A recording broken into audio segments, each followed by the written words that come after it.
प्यारे दोस्तों, आप सभी लोगों का मेरे YouTube channel dear places with Arif पर बहुत बहुत स्वागत है। मैं यहाँ पर उड़ीसा में बलांगीर ज़िले में हूँ। तो यहाँ मैं जिनके यहाँ ठहरा हूँ वहाँ पर एक प्रसिद्ध संत भी आए हुए हैं और लोग उनको बाबा जी कहते हैं। तो बातचीत करके मुझे बहुत अच्छा लगा। बहुत पहुँचे हुए मतलब काफ़ी बड़े बड़े जो संत रहे हैं उनका सानिध्य प्राप्त हुआ है और उनकी कृपा दृष्टि उनके ऊपर रही है। तो ऐसे में मुझे लगा कि आप लोगों से मुलाकात उनकी कराई जाए, क्योंकि बहुत अनुभवी हैं, भारत का बहुत बड़े स्तर पर भ्रमण भी किया है। तो उससे जो है उनका अनुभव जो मिलेगा लोगों को तो जीवन में आसानी पैदा होगी। तो मैं देखिए उनसे आपकी मुलाकात कराता हूँ। बाबा जी, आपका मेरे YouTube channel dear places with Arif पर बहुत बहुत स्वागत है। और मैं ये जानना चाहता हूँ कि आप कहाँ से हैं और आपको लोग किस नाम से जानते हैं? हम जूना अखाड़े से हैं जी भदोही जिले में, जी। उत्तर प्रदेश के भदोही जिले में हमारा आश्रम है। अच्छा श्री पंचनाम 10 जूना अखाड़े से हैं। अच्छा नागा सन्यासी हैं। महात्मा मनसाराम पुरी नाम है मेरा। अच्छा। तो मतलब आपके जीवन में मतलब ये जो संत आप बने जो मतलब तो इस तरह कैसे परिवर्तन हुआ? आप पहले आप क्या करते थे या जीवन में कैसे बदलाव हुआ आपके? पहले गवर्नमेंट के जॉब करते थे, गवर्नमेंट अच्छा। की नौकरी थी। अच्छा। हाँ, पिछली हिस्ट्री में नहीं जाना चाहते हैं। जी जी जी हाँ, हम इस समय जो है जी। उसी पे अपने को केंद्रित कर रखना चाहते हैं। अच्छा, तो मतलब आपका आश्रम भी है कहीं? आश्रम है जी, किस नाम से मतलब है वो? श्री पंच दशनाम जूना अखाड़ा। अच्छा, ये भदोही में ही है? हाँ, आश्रम कसियापुर। अच्छा, तो आपका मतलब ये उड़ीसा यहाँ पर हर वर्ष आना होता है? दर साल आते हैं। अच्छा, तो और भी कहीं जाना होता है आपका? जगह जगह जाते हैं। अभी रांची से होकर आए हैं, यहाँ से फिर रायपुर जाएंगे, अच्छा। एमपी डबरा जाएंगे, तब होते हुए फिर यूपी हम जाएंगे। हाँ, तो ये मतलब सुनने में आया कि आपके आश्रम में हर धर्म संप्रदाय के लोग आते हैं? हमारे यहाँ हर धर्म हर संप्रदाय के लोग जी।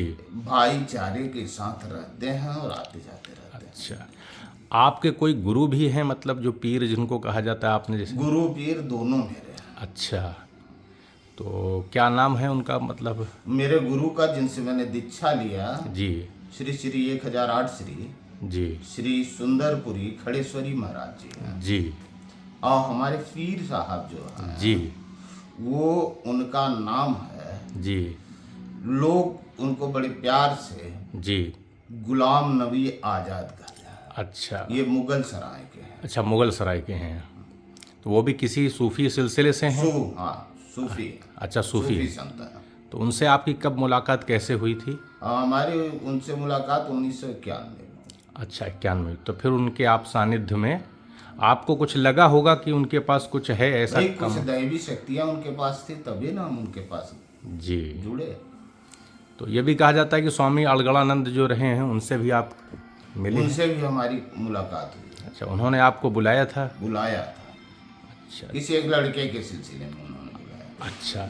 तो मतलब आप भ्रमण के दौरान क्या देखते हैं? जो भारतीय समाज है, जो परिवार है, उसमें कैसी लोगों के बीच क्या दशा पाते हैं कि आजकल क्या समस्याएं? स्थिति आजकल देश की स्थिति बड़ी दयनीय चल रही है। अच्छा।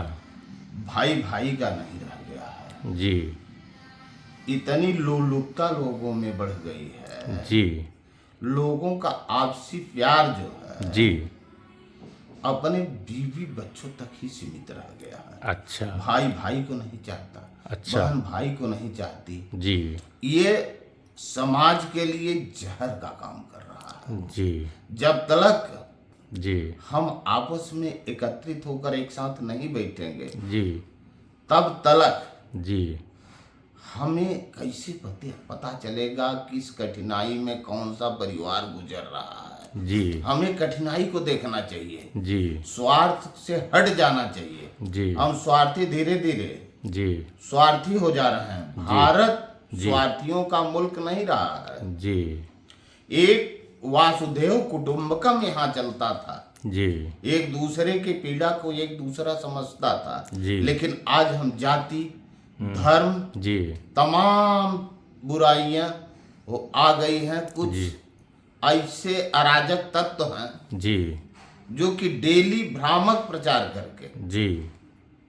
आपको बुरा लगेगा, जी। आपके मीडिया भी इसमें कुछ शामिल है। जी जी जी वो लोग भी आए दिन जी धर्म संप्रदाय की बात करते रहते हैं। हाँ अरे यार, कैसा धर्म है, जी कैसा संप्रदाय है, जी एक ही ईश्वर की सब संतान है। जी ये जब आने का रास्ता एक है, जी जाने का रास्ता एक है, जी तो कौन सी जाति और कौन सा धर्म है? जी जी जी हम सब तो एक है ना। जी जी हम एकता में ही ताकत है। जी देश कभी गुलाम था, जी सब उसमें कोई ये नहीं पता चला कौन हिंदू है, कौन मुसलमान है, कौन सिख है, कौन ईसाई है। जी जी सब इकट्ठे होकर के लड़े थे, तब अंग्रेजों से जी हमें मुक्ति मिली। जी जी जी तो फिर हमारे यहाँ अंग्रेजियत काहे हावी हो रही जी है? जी जी जी इस पे हमें गहन मंथन करना चाहिए। जी जी इस समाज को एक जगह बैठकर मंथन करना चाहिए। जी समाज जो दूरियां बन गई हैं, जी। एक दूसरे के बारे में सोचने की क्षमता समाप्त हो गई है, जी। मतलब हमारा हमको बर्बाद कर रहा है। जी। तो क्या आप ये देखते हैं कि लोगों के अंदर जो लोभ पैदा हुआ है वो किस वजह से हुआ? पहले तो ऐसा नहीं था। देखिए, आज कभी हम पड़ोसी के दर्द को समझते थे, जी आज जी हम अपने स्वार्थ को देखते हैं। जी हम स्वार्थी हो गए हैं, इसलिए लोग बढ़ गए। जब तक हम स्वार्थ से हटेंगे नहीं, भाई भतीजावाद, जातवाद, धर्मवाद से हम हटेंगे नहीं, जी, तब तक की लोभ दूर नहीं होगा। क्या आपको लगता है कि जो वर्तमान की शिक्षा प्रणाली है उसमें जो बच्चों का पालन पोषण हो रहा है, आज के आधुनिक, जैसे अब मोबाइल उपलब्ध है बच्चों को, तो जो वैश्वीकरण हो गया है, तो उसमें आपको क्या ऐसा लगता है कि उसका कहीं ना कहीं बच्चों के मानसिक स्तर पर प्रभाव पड़ा है, बिल्कुल पड़ा है, जिससे उनके अंदर नैतिकता का कहीं ना कहीं क्षरण हुआ है? हाँ, नैतिकता का हनन हुआ है जी और इसका, जैसे आपका मोबाइल है जी इससे लाभ तो हुआ आपको, जी लेकिन इस समय जी 2 साल के बच्चे का माँ बाप से उतना प्यार नहीं है जी जितना कि मोबाइल से प्यार है। जी इससे हमें हटना चाहिए। जी बच्चे को जी जनरल शिक्षा जब हम नहीं देंगे, जी तब तक जी आपसी एकता नहीं रहेगी। आपने देखा, कल हम 4 लोग बैठते थे तो एक साथ बैठकर कोई बात करते थे। जी जी आज हम 10 लोग बैठे रहे, लेकिन हर आदमी अपने मोबाइल पर ही लगा रहता है। जी। कोई नहीं पूछता है कि आप खान साहब बताइए आप कैसे हैं, हाँ हाँ हाँ कोई पूछता है? तो स्थिति यही हो गई है और इसके रेडिएशन से जी काफी मानसिक विक्षिप्तता आ रही है समाज में। जी जी। माता पिता को आप क्या संदेश देना चाहेंगे कि अपने बच्चों को किस प्रकार की जो एक मौलिक शिक्षा होती है, अदब सिखाना होता है, कैसे बड़ों से बात की जाती है, तो आप क्या शिक्षा देना चाहेंगे उनको? हम माता पिता से यही निवेदन और गुजारिश करेंगे जी कि अपने बच्चों को जी उच्च शिक्षा के साथ साथ जी जी उनको जी किसी समय जब अंग्रेज आपके यहाँ से जाने लगा था, जी तो उसने कहा था, जी महात्मा गांधी जी से कहा कि without education life is nothing, जी जी शिक्षा बिन जीवन बेकार है। जी तो महात्मा गांधी जी ने उस समय कहा था जी। उस अंग्रेज से, संस्कार विहीन शिक्षा पतवार विहीन नौका के समान होती है। जी जी अगर हम शिक्षित हो गए, शिक्षा का मतलब नाव तैयार हो गई जी लेकिन उसमें अगर संस्कार रूपी पतवार नहीं डाली गई, जी जी तो हमारी नाव किस तरफ मुड़ जाएगी, कहाँ डूब जाएगी, हाँ। इसका कोई भरोसा नहीं है। हाँ। इसलिए शिक्षा के साथ अपने बच्चों में आप संस्कार डालिए। जी। तो संस्कार डालने के लिए जैसे होता ये है कि पिता जो हैं वो तो घर में उतना रहते नहीं हैं, काम करना पड़ता है, तो माताओं के नियंत्रण में ही ज़्यादातर बच्चे रहते हैं। तो आप माँ, मतलब जो माताएं हैं, उनको क्या संदेश देंगे? नहीं, देखिए, पिता की भी जिम्मेदारी होती है। जी जैसे आप काम से आए जी शाम को, जी आप अपने बच्चों के साथ जी नहीं कुछ तो साथ में बैठकर भोजन करते हुए कुछ वार्तालाप कर सकते हैं। जी और माँ तो हमेशा ये चाहती है कि हमारे बच्चे जो है जी वो अच्छे ही रास्ते पे चलें। जी माँ कभी नहीं चाहती कि हमारा बच्चा डाकू हो जाए, चोर हाँ। हो जाए, उचक्का हो जाए। जी जी जी माँ तो हमेशा चाहती है हाँ। कि बच्चा हमारा अवसर रहे और समाज से जुड़ा रहे। जी जी जी समाज से जुड़ा रहेगा तो हमारे लिए भी कुछ अच्छा संदेश। जी जी जी। हाँ, तो जब आप भ्रमण करते हैं तो आपने कहाँ कहाँ किन किन राज्यों में भ्रमण किया है? हम तो हिंदुस्तान के सभी राज्यों का भ्रमण कर चुके हैं। अच्छा, और आपके सामने है, रांची से उड़ीसा आ गए हैं। जी, तो अब आप हम छत्तीसगढ़ जाएंगे। अच्छा, आप छत्तीसगढ़ जाएंगे। हाँ, छत्तीसगढ़ के बाद हमारा कार्यक्रम एमपी में है, डबरा में। तो मतलब जो अलग अलग प्रांत भारत के हैं तो वहाँ पे आपको एक ही जैसी समस्या लोगों में दिखाई पड़ती है कि अलग अलग राज्यों में अलग समस्या अलग? तो एक है। अच्छा, समस्या एक है। समस्या तो एक है। जी और वो जो आधुनिक शिक्षा हमको मिली, जी उसमें जो हमको घर की शिक्षा मिली थी लोगों को, जी घर पे लोगों से प्यार, जी सद्भाव, जी। मोहब्बत सिखाई जाती थी, जी। वो दूर हो गई। अच्छा, आधुनिक शिक्षा, अच्छा, वो दूर हो गई।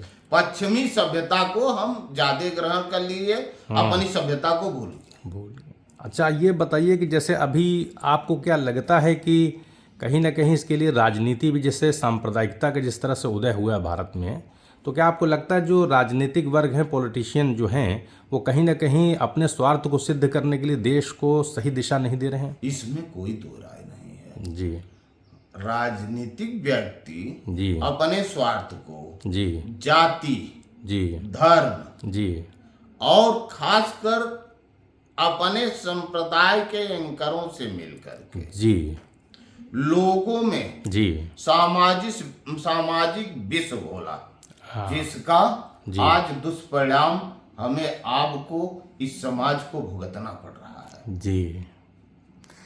तो क्या आप अंतिम संदेश मतलब लोगों को देना चाहेंगे?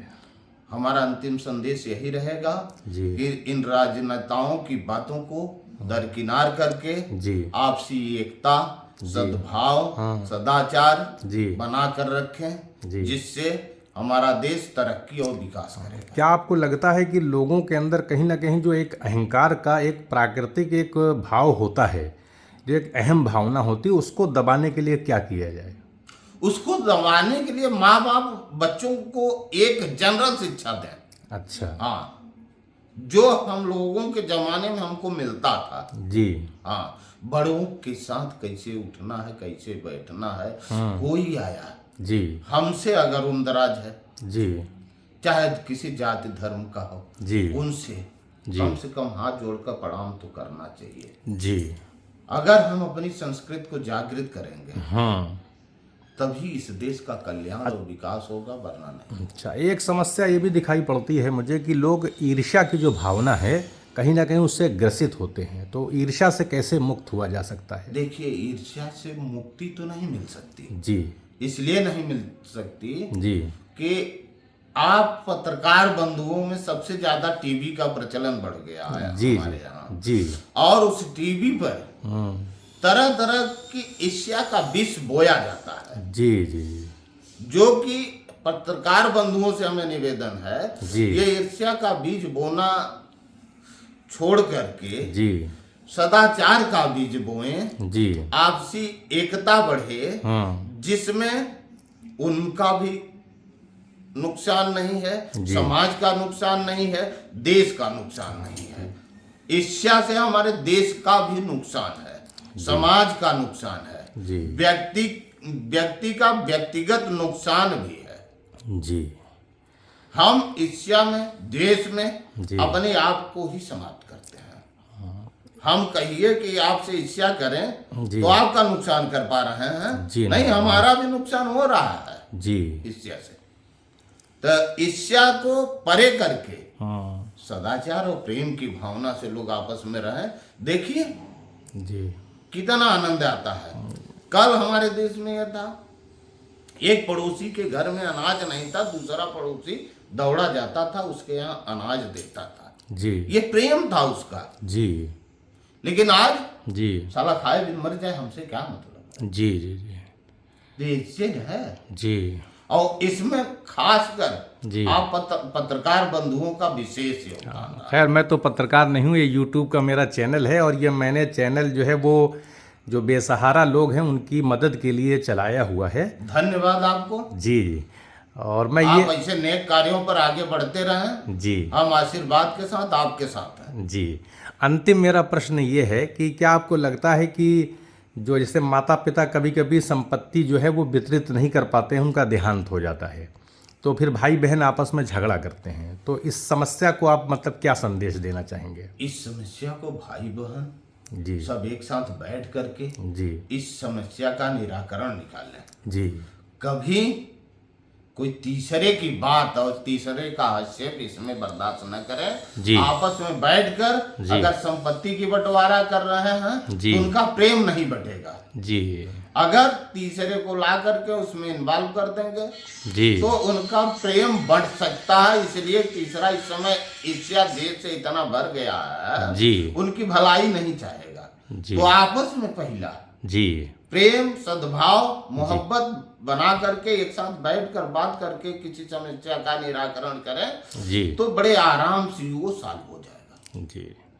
चलिए, आपने अपना मतलब बहुत मूल्यवान समय दिया और मेरी रिक्वेस्ट को आपने स्वीकार किया एक छोटे से इंटरव्यू के लिए।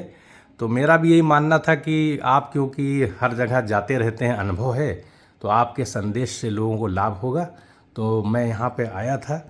तो आपने मुझे समय दिया, इसके लिए मैं आपका दिल से शुक्रिया अदा करता हूँ। धन्यवाद आपको जी ढेर सारा धन्यवाद। आपके चैनल से जुड़े लोगों को भी ढेर सारी बधाई है।